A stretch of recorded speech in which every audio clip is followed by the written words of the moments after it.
Welcome to another exciting episode of the Fresh Cred podcast. Today, we're thrilled to have Mark Santos, a key player in the produce industry, and one of the driving forces behind Santos International.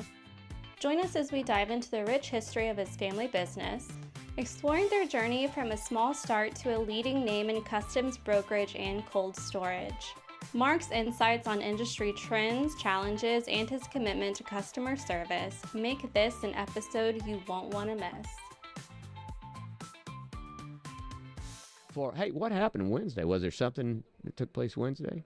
The Fresh Cred Invitational? The Fresh Cred Invitational, which, by the way, so that's a great segue into Which by definition is invitational. Invitational. So and if you don't even ask until you get invited. But hang on, that's a great segue because me and you've chopped it up enough between you and I. We've got this young man sitting next to us that anxious to get on the show, Mr. Mark Santos. Mark, how you doing, brother? Fantastic. It's great to be here. Yeah, it's great to have you here with us on the Fresh Cred and taking some time out of your day of this busy show.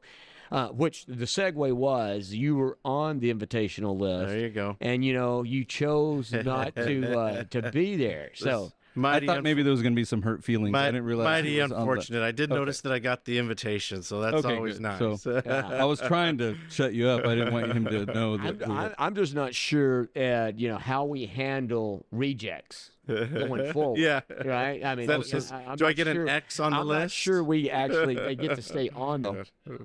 Yeah, it's a fun tournament. Absolutely. It was good. It's always a good time. Sorry, we'll be doing it again next year. Likely, I think you'll probably be able to get back on the invitation. But this is one of those things. It's going to become a deal where if you turn us down, you may be naughty or off nice. the list. So I don't know. Hey, we'll be expanding, so don't beat them up too bad. I heard you had 35 out there. 24. 24. There you go. And that's kind of our cap. We're looking to keep good, it at, yeah, right? that's I mean, perfect it's. size. 24 of produce finest. Finest what I don't know, but they're fine at something, that's for sure. Yeah. But now, for Ed, he runs the massive Viva Fresh Golf Tournament, which what do you get? What's the player count? Not the weight. Just under 300. Just under 300. So I can tell you, 24 is a challenge. Yeah. 300 is a nightmare. Yeah, absolutely. It is a nightmare.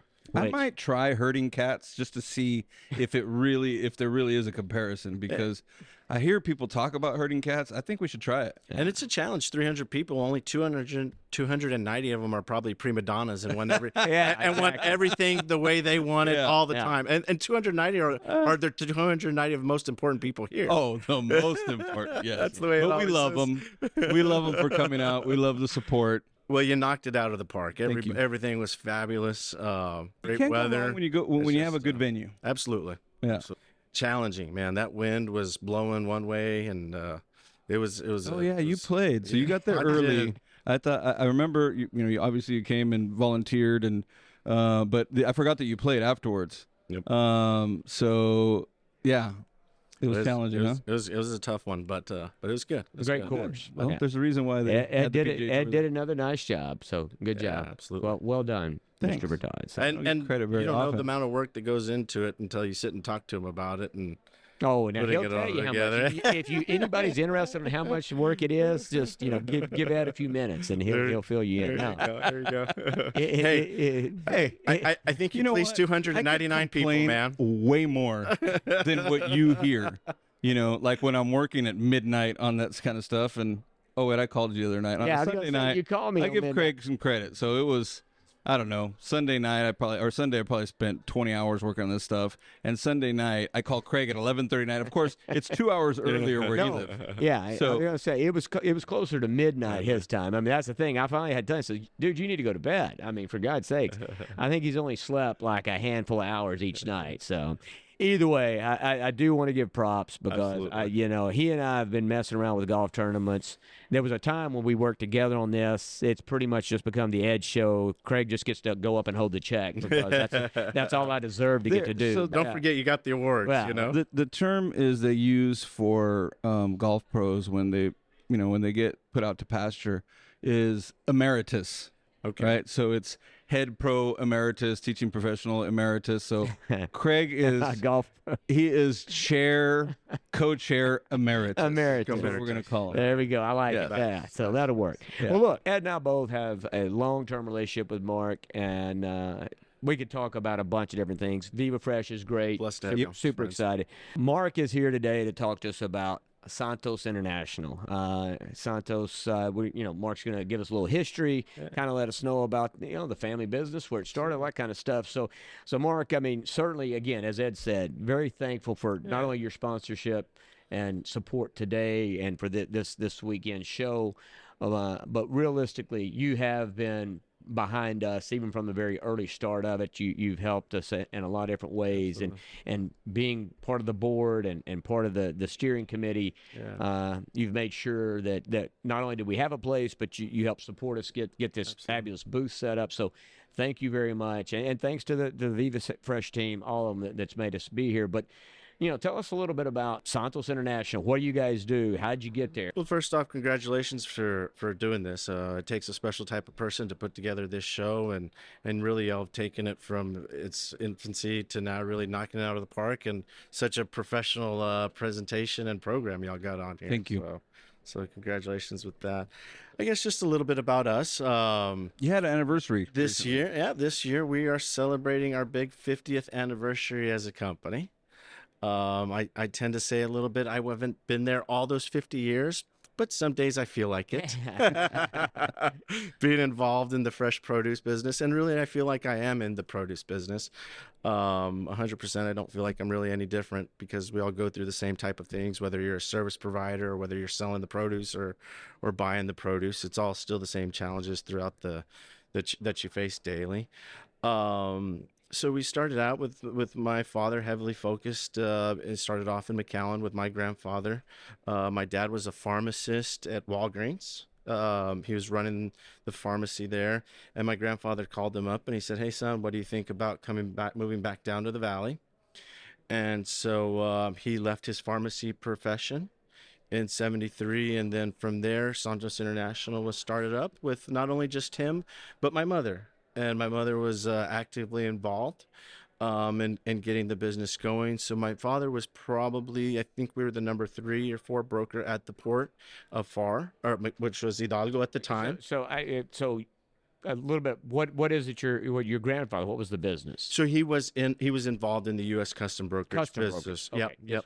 So kind of from a legacy from there, and so that's when my dad got involved was in '73.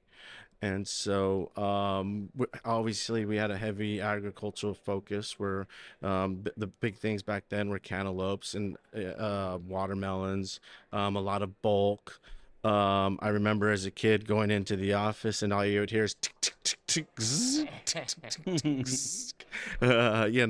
So obviously it's progressed quite much from there, but obviously a rich history and many blessings to be put in the position where we're at today, and the sense of responsibility of continuing that business and moving it forward in the manner that it's existed, so Something to be very proud of, definitely. I mean, I grew up in a family business. I have a good idea of what it feels like. It's pretty good, great feeling. Yeah. I wish I would have stuck with it some days, and some days I know why I didn't. But I think I know the answer to a couple of these. I mean, you touched on or you alluded to several leading up to it, but what would you say that as a team, as a family, if you asked your dad or your grandfather, who I'm assuming you don't have with you anymore? Correct. Was the secret to y'all's success? I mean, I'm going to say it was probably a lot of hard work. But I mean, there's got to be some secret sauce. Yeah, I think it's a personal commitment when you sign up with a customer signs up with you. You want to make good on your commitments and the promises that you tell them when they're making a change or just first starting up. And to me, that's what drives me every day, is I want to make good on the promises that I make to my customers. And that's how, to me, we've been able to survive 50 years of business, is delivering on commitments that you make. So now, when your grandfather started it, you guys started a warehousing facility then, or has that been because I know you guys have some of that, and I'm curious about that piece of your business. Did you start with that in the original, and then what are your locations? At the time, we started out predominantly just in the straight custom brokerage business.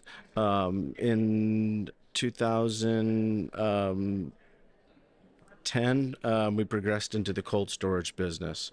So we got about 50,000 square feet of cold there in McAllen. And then in about 1998, we opened up a facility in Laredo, and we've got about 20,000 square feet there of cold as well, where we do distribution. So we do predominantly, Laredo has a lot of inbounds. Inbounds are when product goes from Mexico to Canada or any other various country. In this case, it's mangoes a lot that go through there, so we handle quite a bit of that market, just from the progression of us being in McAllen and handling mango business, and then our customers wanted us to move and be able to service them there in Laredo. Gotcha. Mark, what would you say the demand to capacity ratio is right now in cold storage in the valley? I'm guessing it's pretty low. I mean, it's pretty high, right? So it's very interesting. Or on the border in general. At times of year, I would say, when you've got all commodities coming on, say in January, February, March, it's pretty strong, and then it can taper off from there.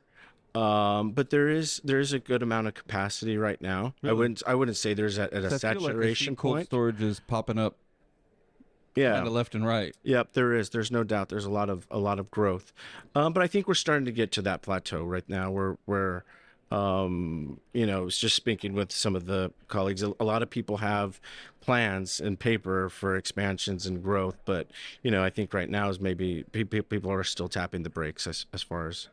And there's some capacity out there, not at grand scale, but the idea is to keep your cooler, at capacity year round and being able to manage it. Anything on the horizon from a regulatory or importation standpoint? Obviously, y'all are abreast of all that's happening as far as customs is concerned. Anything like that concerns you that... Absolutely. We just got over this hurdle of the organic certification, where all your processes are going to be scrutinized, that the packing shed is organic certified all the way through the warehouse in the U.S., and everybody's got to be registered as organic. That was a tremendous deal. I think our company was on the forefront of getting the word out about it.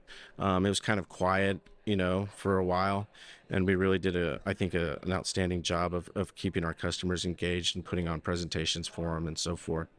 And then obviously you got the tomato suspension agreement. That's nothing new, something that just keeps poking at you all the time and just kind of there and keeps you busy. Yeah. Gives you something to do. Something to do and to concern yourself out there. But hopefully that'll all work itself out too, I believe. So you mentioned tomatoes. You mentioned the organics tomatoes. What is your biggest, commodity wise here in the valley? What for you and and I know you guys do other things besides fresh fruit and vegetables, right. But in the fresh fruit. So we do. I would say berries are a pretty big commodity for us. The reds, blues and blacks, and straws. Yeah.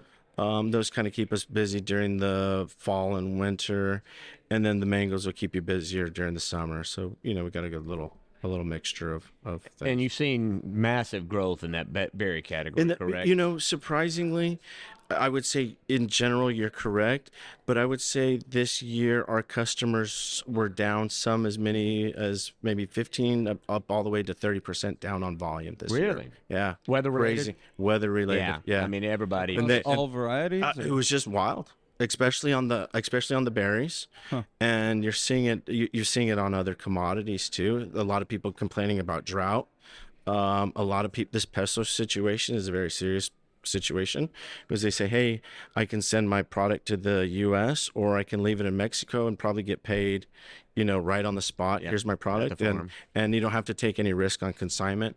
So I think you got a lot of just different moving parts, but I think in general everything's going to trend that way towards growth. I think you're just in different economic times right now. Yeah, the peso valuation is a major challenge across all fronts in Mexico. People don't realize, the dramatic change in the value of the peso against the dollar and how that's impacting business. So it's interesting that you bring that up. And then the third thing I would probably report is just even Mexico's having labor issues. Yeah.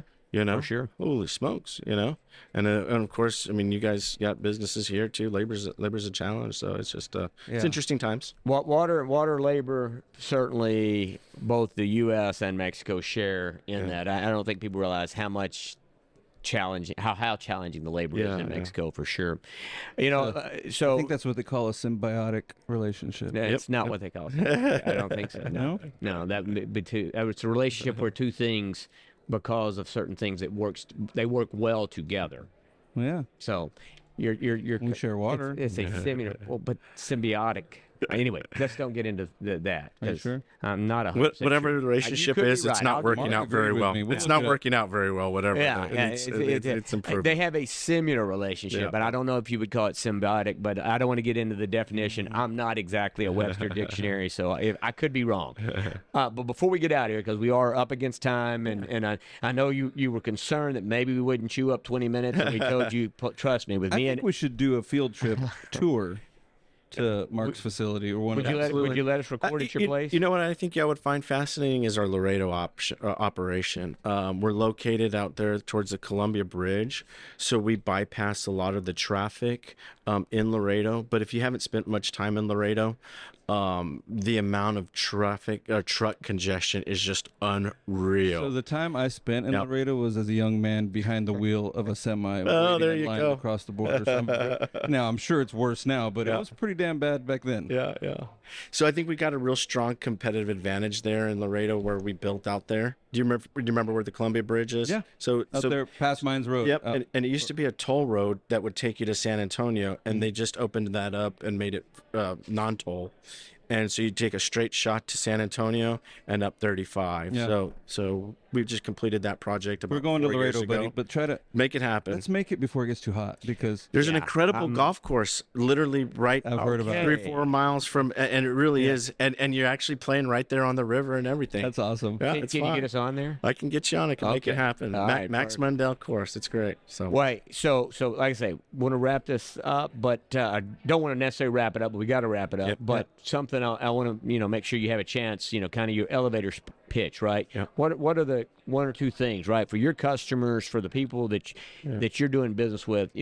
What's the difference maker in Santos International? Well, I think number one, it's our personal involvement. And obviously, we have a tremendous staff. We're blessed to have employees that have been with us for 25 years of this operation. And so really, our people are outstanding. We spend time with them. We care about them. And really, our people are our service. And so the more you develop that, the better you are. So, and I'm fortunate. I have fallen a little short.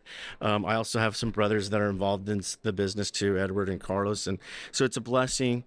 Families, business can be challenging, but quite frankly, it's a blessing to have them there. When I'm not there, I know they're also there involved and they're hands-on involved. And so it's a great feeling to know I can leave 2 or 3 days and then still there and take care of it. And customers feel comfortable reaching out and talking to them and getting the same type of attention. I'd love to see the wrestling matches in that office. Oh yeah, you'd love it. You'd love it. In the end of the day, we all still go to Easter and Christmas and every holiday, and even hang out and go fishing. So it's really is a blessing. Well, Mark, really appreciate you again. Thank you for the support. On the contrary, guys. Sponsorship, everything that you do. This will be to be continued. We'll have a lot more to talk about. Yeah, good times. Sure. Thank Enjoy you yourself at Viva Fresh. Get out and make the most of it. Let's do this. Yeah, we've all worked hard to get here and make this thing a success, and we're all going to keep it going together. And put on your calendar already for next year the Fresh Cred Golf. Okay, there we go. Let's roll. All right, brother. All right. Thank you guys. Thanks very much for Mark and the Santos International.